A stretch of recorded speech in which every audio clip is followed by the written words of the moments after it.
Share market में transaction करने से जो इनकम प्राप्त होती है उस स्थिति में कौन सा आयकर रिटर्न आईटीआर भरना होता है। शेयर मार्केट में ट्रांजैक्शन करने से किस किस स्वरूप में किस किस नेचर की आय प्राप्त होती है, इस इनकम पर कितने प्रतिशत आयकर दिया जाता है, साथ ही साथ में कब शेयर मार्केट में ट्रांजैक्शन करने पर बिजनेस इनकम कहलाती है, कौन सी स्थिति में लॉन्ग टर्म कैपिटल गेन या short term capital gain income कहलाती है, डिविडेंड मिलने पर इसको किस इनकम सोर्स में आयकर विभाग में रिटर्न प्रस्तुत करते समय बताना पड़ता है, कौन सी ऐसी स्थिति होती है जब शेयर मार्केट में ट्रांजैक्शन करने पर इसका ट्रेडिंग अकाउंट बैलेंस शीट बनानी होती है, कितनी मात्रा में शेयर मार्केट में ट्रांजैक्शन होने पर ऑडिट कराना अनिवार्य होता है। इस वीडियो में शेयर मार्केट ट्रांजैक्शन संबंधित विस्तृत आपको जानकारी प्राप्त होगी। सबसे पहले बात करते हैं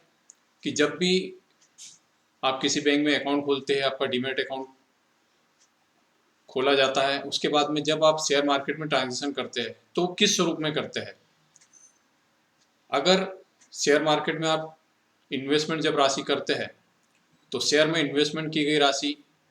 जब वो कुल 12 माह से अधिक अवधि के लिए इन्वेस्टमेंट रहती है तो उस स्थिति में शेयर मार्केट से होने वाली इनकम को लॉन्ग टर्म इनकम कहा जाता है। अगर शेयर में इन्वेस्टमेंट की गई राशि 12 माह से कम और 1 दिन से अधिक के लिए इन्वेस्टमेंट रहती है तो उस स्थिति में शेयर ट्रांजैक्शन से होने वाली इनकम को शॉर्ट टर्म इनकम कहा जाता है। जब आप शेयर में इन्वेस्टमेंट करते हैं तो आपको डिविडेंड भी प्राप्त होता है, और जब आप एफएनओ इंट्राडे में ट्रांजैक्शन करते हैं तो वो बिजनेस इनकम कहलाती है। तो ये मुख्य ध्यान देने वाली इसमें बात है कि जब भी आप शेयर मार्केट में ट्रांजैक्शन करें तो ये देखें कि आपने इन्वेस्टमेंट की गई राशि कितने समय तक उसमें की है और उस ट्रांजैक्शन से होने वाला प्रॉफिट इनकम वो किस नेचर में इनकम टैक्स विभाग द्वारा आयकर विभाग द्वारा निर्धारित किए गए नियमों के अंतर्गत वो मानी जाएगी। शेयर मार्केट ट्रांजैक्शन करते समय जिस अवधि के लिए भी आप इन्वेस्टमेंट करते हैं उसके अनुरूप जो भी प्रॉफिट प्राप्त होता है आपको उसके अनुरूप आयकर विभाग द्वारा निर्धारित की गई आयकर की दरों से भी इस पर इनकम टैक्स देना होता है। अगर आप 12 माह से अधिक अवधि के लिए इन्वेस्टमेंट की गए शेयर बेचते हैं तो उस पर लॉन्ग टर्म कैपिटल गेन माना जाता है और इस पर 10% की दर से आयकर देना होता है। 12 माह से कम अवधि के लिए जो शेयर मार्केट में आप शेयर में इन्वेस्टमेंट करते हैं उसके ट्रांजैक्शन पे होने वाले प्रॉफिट पर शॉर्ट टर्म कैपिटल गेन के अंतर्गत 15% की दर से आयकर दिया जाता है। शेयर मार्केट से इन्वेस्टमेंट करने पर आपको जो भी डिविडेंड प्राप्त होता है उसको इनकम फ्रॉम अदर सोर्सेज के अंतर्गत सामान्य स्लैब जो आयकर विभाग द्वारा निर्धारित किया गया है उसके अनुसार आयकर देना होता है। इंट्राडे या एनएफओ में जो ट्रांजैक्शन होते हैं उसके अंतर्गत ट्रांजैक्शन करने से ये बिजनेस इनकम कहलाती है और आयकर विभाग द्वारा जो स्लैब रेट निर्धारित किया गया है उसके अनुसार इस पे आयकर देना होता है। आप के द्वारा शेयर मार्केट में किए गए ट्रांजैक्शन और आयकर विभाग द्वारा निर्धारित की गई आयकर रिटर्न भरने की जो थ्रेशोल्ड लिमिट है वो नए टैक्स रिजिम और ओल्ड टैक्स रिजिम में अलग अलग दी गई है। अगर आप इंट्राडे ट्रांजेक्शन करते हैं शेयर मार्केट में तो वो आपकी बिजनेस इनकम कहलाती है और आपको उस स्थिति में बिजनेस इनकम के अंतर्गत आयकर विभाग में रिटर्न सबमिट करना होता है। जब आप ये आयकर विभाग में रिटर्न सबमिट करते हैं तो आयकर विभाग द्वारा उपलब्ध कराई गई 2 टैक्स रिजिम में से आपको एक को चुनना होता है। ओल्ड टैक्स रिजिम में 2.5 लाख रुपए तक जो इसकी थ्रेशोल्ड लिमिट आयकर विभाग द्वारा निर्धारित की गई है और कुल आपकी इनकम 5 लाख तक रुपए होने पर आपको इनकम टैक्स में 87A के अंतर्गत इस पे बनने वाले आयकर की छूट प्राप्त होती है और आपके द्वारा इन्वेस्टमेंट किए गए अमाउंट की इसमें छूट प्राप्त होती है। वही आप अगर नई टैक्स रिज्यूम में आपका आयकर रिटर्न सबमिट करते हैं तो आपको इन्वेस्टमेंट किए गए राशि पर छूट ना प्राप्त होते हुए आयकर विभाग द्वारा नए टैक्स रिज्यूम में जो इनकम टैक्स की जो आयकर छूट की जो सीमा निर्धारित की वो 3 लाख है। इसके पश्चात 7 लाख रुपए की इनकम तक आपको कोई आयकर नहीं देना होता। 87A के अंतर्गत आपको 25,000 रुपये के टैक्स तक छूट प्राप्त होती है। इसमें ध्यान देने वाला मुख्य बिंदु यह है कि जब भी आप एक बार अगर आप इंटरडे में ट्रांजेक्शन करते हो और आपकी इनकम बिजनेस के रूप में आप जब आयकर विभाग में रिटर्न सबमिट करते हैं तो आपको ओल्ड या न्यू टैक्स रिजिम में से एक को चुनना होता है और अगर आप पुरानी टैक्स रिजिम को चुनते हैं तो आपको आयकर रिटर्न भरने के पहले फॉर्म नंबर 10 IEA के अंतर्गत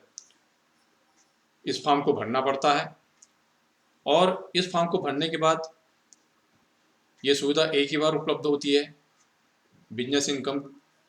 अगर कोई करदाता घोषित करता है तो उसके लिए वो इस ऑप्शन को एक बार चुनने के बाद में आगे उसको इसी ऑप्शन विकल्प के अंतर्गत आयकर रिटर्न भरना होता है। साथ ही साथ इस पर जो आयकर की दरें निर्धारित की गई है और जो टैक्स की लिमिट है नए टैक्स रिजिम में और पुराने टैक्स रिजिम में इसमें आयकर छूट की सीमा और इस पर जो आयकर की जो स्लैब दरें निर्धारित की गई है उसमें भिन्नता है। पुराने टैक्स रिजिम को चुनने पर 2.5 लाख रुपए की आय तक इनकम टैक्स में छूट होती है और उसके बाद निर्धारित की गई जो आयकर की स्लैब दर है उसमें अधिकतम 10 लाख रुपए से अधिक इनकम होने पर अधिकतम 30% की दर से आयकर देना होता है। साथ ही साथ नए जो रिज्यूम आयकर विभाग द्वारा रिटर्न भरने के लिए उपलब्ध कराई गई है उसमें 3 लाख रुपए तक आयकर की छूट प्राप्त होती है। साथ ही साथ में 87A के अंतर्गत 25,000 रुपये की बनने वाले टैक्स तक इसमें इस टैक्स की छूट प्राप्त होकर अगर मान लो नए टैक्स रिज्यूम में आपकी जो भी इनकम की स्लैब रेट है उसमें अगर आपकी इनकम 15 लाख से ऊपर जाती है तो उस पर अधिकतम 30% की दर से आयकर देना होता है। अब जो भी निवेशक शेयर मार्केट में ट्रांजेक्शन करते हैं तो उनको ये ध्यान रखना होता है कि उनके द्वारा जो शेयर मार्केट में ट्रांजेक्शन करने से इनकम प्राप्त हुई है वो इन्वेस्टमेंट की गई राशि शेयर में कितनी अवधि तक की थी और उसके अनुरूप उनको आयकर रिटर्न सबमिट करना होता है। आयकर विभाग द्वारा 7 प्रकार के इनकम टैक्स रिटर्न निर्धारित किए गए हैं। उसमें से शेयर मार्केट में जो ट्रांजेक्शन किए जाते हैं उससे जो इनकम प्राप्त होती है उसके अतिरिक्त इनकम के और कोई सोर्स होने पर इन सभी को सम्मिलित करते हुए आयकर रिटर्न सबमिट करना होता है। अगर केवल शेयर मार्केट से ही इनकम है और अगर वो लॉन्ग टर्म कैपिटल गेन या short term capital gain tax के अंतर्गत उसके अंतर्गत आपकी इनकम कवर हो रही है तो आपको ITR फॉर्म 2 भरना होता है। साथ ही साथ अगर आपको शेयर मार्केट में इन्वेस्टमेंट करने से डिविडेंड प्राप्त होता है तो ITR 1 भरना होता है। इसके अतिरिक्त अगर शेयर मार्केट में इंटरडे ट्रांजेक्शन करने से FNO में ट्रांजेक्शन करने से आपको प्रॉफिट होता है तो इसकी इनकम को बिजनेस इनकम मानकर आपके पास में 2 विकल्प होते हैं। आप ITR 4 या ITR 3 सबमिट कर सकते हैं आयकर विभाग में। आयकर विभाग द्वारा 2 करोड़ तक और वित्तीय वर्ष 23-24 असेसमेंट ईयर 24-25 से इस सीमा को 3 करोड़ तक बढ़ाकर अगर कोई व्यक्ति शेयर मार्केट में ट्रांजेक्शन करता है और उससे उसको इंट्राडे या FNO में ट्रांजेक्शन करने से इनकम होती है तो इसको बिजनेस इनकम मानकर इस पे आप इनकम टैक्स विभाग द्वारा उपलब्ध कराए गए सेक्शन 44 AD के अंतर्गत आपका आप आयकर रिटर्न भर सकते हैं। इसमें विदाउट कैश ट्रांजैक्शन जो भी आपका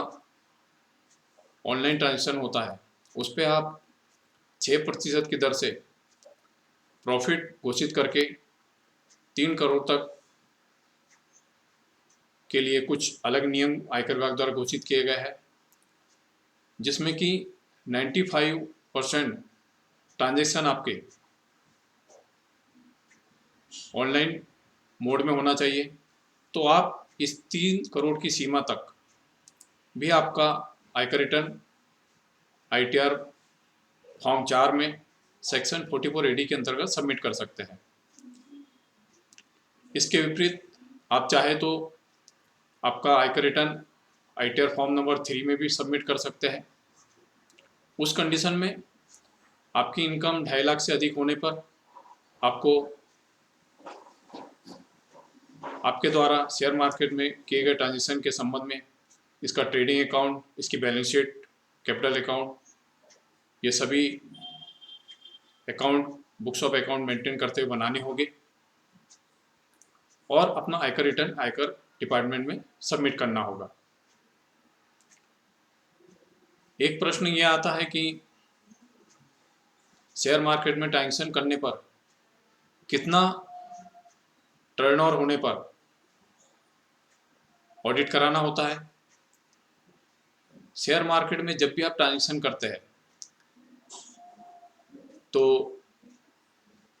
FNO और इंट्राडे ट्रांजेक्शन में जो भी आप पर डे का ट्रांजेक्शन करते हैं वो इसमें कवर होता है और आपको शेयर सेबी द्वारा निर्धारित किए गए जो भी एजेंट होते हैं उनके द्वारा उपलब्ध कराए गए एक्सेल सीट आदि में इसकी जानकारी प्राप्त होती है जिसमें कि आपको आपका वित्तीय वर्ष में किया गया शेयर मार्केट का ट्रांजेक्शन दिखाई देता है। उसके आधार पर चाहे आपका प्रॉफिट हो या लॉस हो आपके बिजनेस का ट्रांजेक्शन ये कहलाता है और उस कंडीशन में आपको बिजनेस इनकम के रूप में आपका आयकर रिटर्न भरना होता है। वैसे ऑडिट के लिए जो निर्धारित सीमा है वो 1 करोड़ है। अगर 1 करोड़ से ज़्यादा का टर्नओवर आपका होता है तो आपको ऑडिट कराना होता है। लेकिन अगर आपके द्वारा शेयर मार्केट में किए गए ट्रांजैक्शन से जो कि आपकी बिजनेस इनकम कहलाई जाती है उसमें अगर आपका जो ट्रांजैक्शन है वो 95% अगर ऑनलाइन मोड में होता है तो उस कंडीशन में आप के ऊपर जो सीमा होती है ऑडिट कराने की वो 10 करोड़ हो जाती है। जब आपका टर्नओवर 10 करोड़ क्रॉस करेगा उस कंडीशन में ऑडिट कराना अनिवार्य होता है। आपका ट्रांजेक्शन जनरली शेयर मार्केट में ऑनलाइन ट्रांजेक्शन होता है तो उस कंडीशन में अगर आपका बिजनेस का टर्नओवर 10 करोड़ तक है तो आप बिना ऑडिट कराए बुक्स ऑफ अकाउंट मेंटेन करते हुए, बैलेंस शीट बनाते हुए आपका आयकर रिटर्न फॉर्म नंबर 3 में सबमिट कर सकते हैं। फॉर्म नंबर 4 में 44 AD के अंतर्गत रिटर्न सबमिट करने की सीमा 2 करोड़ है और ऑनलाइन मोड में अगर 95% ट्रांजेक्शन होते हैं तो 3 करोड़ है। तो ये अंतर समझना है कि ITR फॉर्म जब 4 सबमिट करेंगे तो उसमें 2 करोड़ तक आप आयकर विभाग द्वारा निर्धारित की गई जो बिजनेस ट्रांजेक्शन पे जो प्रॉफिट निर्धारित किए गए 6% इनकम मानकर उसका आयकर रिटर्न सबमिट करेंगे। जैसे आपका मान लो टर्नओवर हुआ 1 करोड़, तो आप 1 करोड़ पे 6% से 6% से 6% से 6 लाख रुपए प्रॉफिट दर्शाते हुए आपका income tax return ITR form 4 submit करेंगे। साथ ही साथ में अगर आपका ऑनलाइन ट्रांजेक्शन अगर 95% से अधिक रहता है, 95% से अधिक, तो ये जो सीमा है ये बढ़कर 3 करोड़ हो जाती है। तो 3 करोड़ की स्थिति में आप अंडर सेक्शन 44 AD के अंतर्गत आपका आयकर रिटर्न सबमिट कर सकते हैं। और उसके बाद अगर आपका टर्नओवर 10 करोड़ तक है और आपका जो ऑनलाइन ट्रांजेक्शन 95% होना चाहिए, उस स्थिति में आपको 10 करोड़ तक ऑडिट कराने की आवश्यकता नहीं होगी। जैसे ही 10 करोड़ का टर्नओवर आप क्रॉस करेंगे तो आपको ऑडिट कराना होगा, तो ये विशेष ध्यान रखना है। हमने इस वीडियो में आपको बताया कि अगर आप शेयर मार्केट में ट्रांजेक्शन करते हैं तो इसकी अवधि का काफ़ी महत्व रहता है। उसके अनुसार ये इससे प्राप्त होने वाला प्रॉफिट आयकर विभाग द्वारा निर्धारित किए गए अलग अलग सोर्सेस में ये कवर होता है। साथ ही साथ में इसके अंतर्गत कौन सा आयकर रिटर्न सबमिट करना होता है, इसमें कौन से सेक्शन में आप आयकर रिटर्न सबमिट कर सकते हैं, कब आपको ऑडिट कराने की इसमें अनिवार्यता आती है, इसकी जानकारी दी। अगर आपको हमारा ये वीडियो, इसमें दी गई जानकारी अच्छी लगी हो तो इस वीडियो को आप लाइक करें और हमारे इस YouTube चैनल को सब्सक्राइब करें और इस जानकारी को आगे भी शेयर करें, जिससे कि जो भी व्यक्ति शेयर मार्केट में ट्रांजेक्शन करते हैं तो उनको ये जानकारी प्राप्त हो